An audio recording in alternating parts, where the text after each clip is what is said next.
Hey there, welcome back to the Small Rebellions podcast. I'm Asher, and today we're going to be looking at Psalms 3 God Delivers. And so, honestly, I don't remember writing this one. This was maybe not one of my more memorable ones. Great way to start an episode and be like, you should listen to the end, but these are typically very, very short.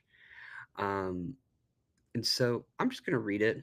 I'll have a couple of thoughts at the end. And yeah, here we go. Psalm 3. Lord, how many are my foes? How many rise up against me? How many are saying of me, God will not deliver him, but you, Lord, are a shield around me, my glory, the one who lifts up my head high, lifts my head high. I call out to the Lord, and he answers me from his holy mountain. I lie down and sleep. I wake again because the Lord sustains me. I will not fear, though tens of thousands assail me on every side. Arise, Lord, deliver me, my God. Strike all my enemies on the jaw. Break the teeth of the wicked. From the Lord comes deliverance. May your blessing be on your people. Before I get to the summary that I have on all of that,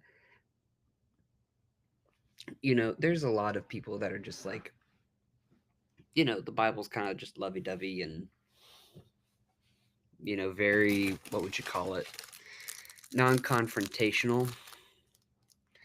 To those of you watching, look what I'm highlighting. I'll read it for everyone again here, real quick. Um, Strike all my enemies on the jaw, break the teeth of the wicked. From the Lord comes deliverance. May your blessing be on your people.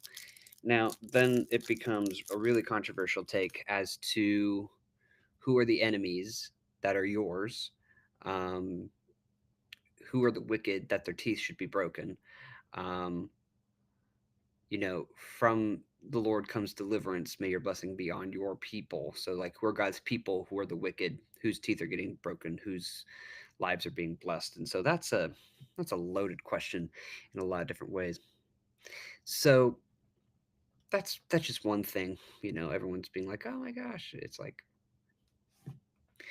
anyway. Here's what I had said at the time, 8 years ago.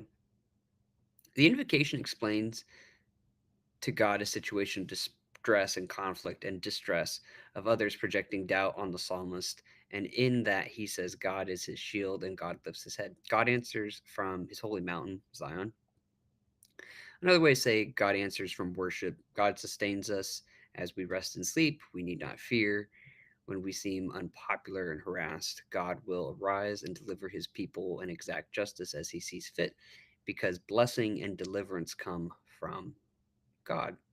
And then I'd also made a Facebook post, and I'm just going to read it for you. And it says, We are a divided nation, but church, let's show the world and our nation what true unity looks like amidst division. That's our challenge starting today, and that's our duty."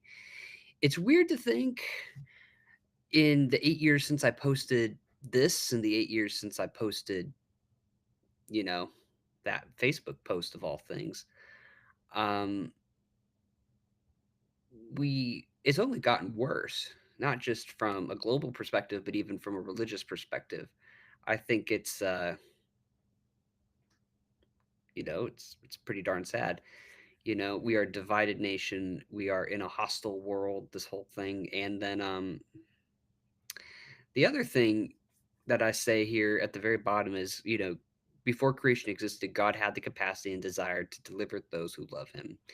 As Christians, we are not called to worry because in Second Timothy 1:7, we know God did not give us a spirit of timidity, but a spirit of power and love and self-control. In Christ, we are saved, and God has a history of delivering his people by any and all means, including his own son.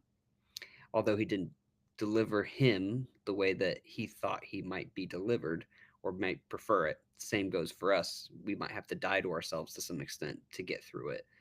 Um, in the vein of this new category of blogs, I've been doing, Worship Don't Worry. Psalms 3 is no exception, to God showing us the first and best alternative to worshiping Him, and that there's no exception to God showing us the first and best alternative is worshiping Him, and that we not only find peace in worship, we are also able to find God in worship as we approach Zion, the holy mountain of God. So as we approach God, we're able to find God. The closer, draw near to me, I'll draw near to you. That whole thing. But it's just this entire idea that if you want someone to to get you somewhere, you have to go to them. Um, the only postal service that really picks up stuff is the postal service. You throw up the flag and then you do that, but you still have to, write the letter, pay the postage, and put it in your mailbox. You still have to put things to FedEx or to UPS. You have to go there. Um, Great example that I think that wasn't available to me at this point, but is available to me now. John Wick. If he wants to be delivered, out of, I forget exactly where he's at, so he has to go back to the house that adopted him, that he's a part of, one of the great families in the whole assassin world that film franchise paints so well. But in order to be delivered, we have to go to the person that's going to deliver us. And so I think, so many times we think, oh, we're just going to get picked up, kind of Uber culture.